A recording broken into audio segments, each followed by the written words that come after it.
नमस्ते, terrace kitchen में आपका स्वागत है। आज हम घर में च्यवनप्राश बनाएंगे। इसका स्वाद इतना अच्छा है कि इसे बच्चे से बूढ़े सभी पसंद करके खाएंगे। इसे बनाना भी बहुत ही आसान है, तो इसे आप एक बार जरूर बनाएं और खाएं। इसके बाद आप बाजार से च्यवनप्राश तो लाना भूल ही जाएंगे। तो चलिए इसे बनाते हैं।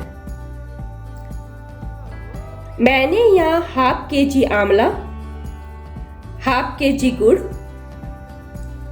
तेज पत्ता, काली मिर्च, छोटी इलायची, बड़ी इलायची, दालचीनी, लौंग, अदरक,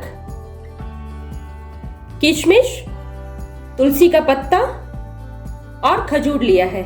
यह खजूर मैंने बीज रहित लिया है। किशमिश और खजूर में हम गर्म पानी डालेंगे। इसे हम तुरंत बना रहे हैं, इसलिए इसमें हम गर्म पानी डाल रहे हैं, जिससे किशमिश और डेट्स फूल जाएगा। कुकर में थोड़ा सा पानी डालेंगे, इस पर स्टैंड रखेंगे और इसके ऊपर हम आंवला को रख देंगे।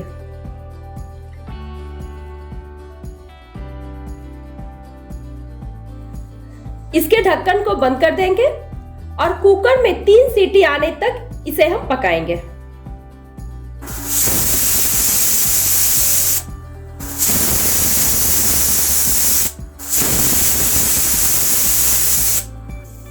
अब फ्लेम को बंद कर देंगे और कुकर को ठंडा होने के लिए रख देंगे।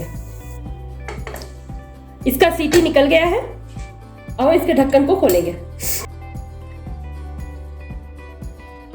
आंवला पक गया है, इसे अब हम प्लेट में निकाल लेंगे। यह अभी बहुत गर्म है, इसे थोड़ा देर ठंडा होने के लिए रखेंगे। मिक्सी के जार में अब हम सारे मसाले डालेंगे। काली मिर्च, लौंग, छोटी इलायची, बड़ी इलायची, दालचीनी, तेज पत्ता, इसे हम तोड़ के डालेंगे और इसका पाउडर बनाएंगे।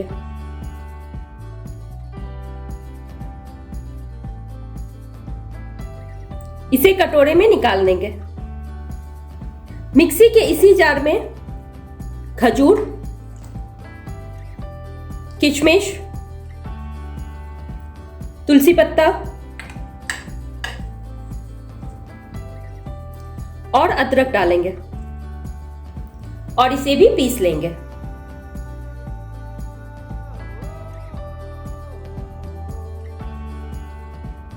इसे भी कटोरे में निकाल लेंगे।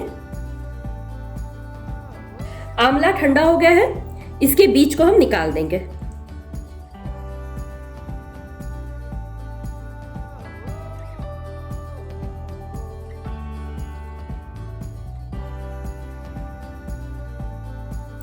आंवला को भी मिक्सी के जार में डालेंगे। इसे हम यहां 2 बार करके पीसेंगे।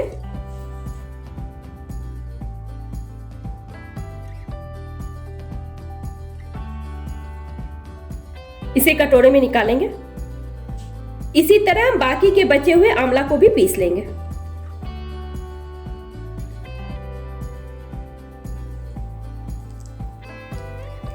इसे भी कटोरे में निकाल लेंगे। आंवला का पेस्ट, तुलसी, खजूर, किशमिश, अदरक का पेस्ट और मसाला का पाउडर सब तैयार है। चलिए अब इसे बनाते हैं। कढ़ाई में 4 चम्मच के करीब पानी डालेंगे और इसमें गुड़ डाल देंगे। अगर आप बिना पानी डाले ही गुड़ डाल देंगे तो गुड़ जल जाएगा और इसे मीडियम फ्लेम पर गुड़ पिघलने तक पकाएंगे।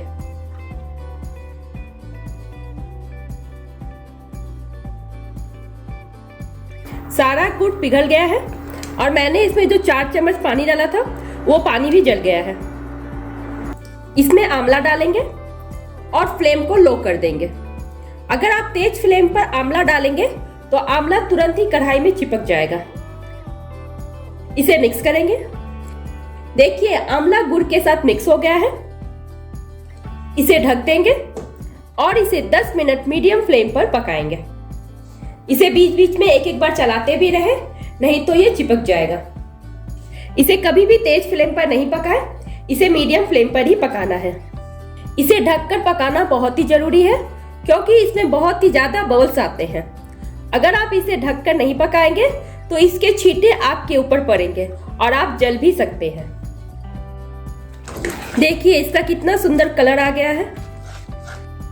इसमें हम खजूर, किशमिश, अदरक और तुलसी पत्ता वाला पेस्ट डालेंगे और इसे मिक्स करेंगे। इसे 5 मिनट मीडियम फ्लेम पर और पकाएंगे। इसे हमेशा ढककर ही पकाना है। देखिए यह गाढ़ा हो गया है। इसमें हम मसाला का पाउडर डालेंगे और इसे मिक्स करेंगे। मसाला का पाउडर डालने के बाद इससे बहुत ही अच्छी खुशबू आ रही है।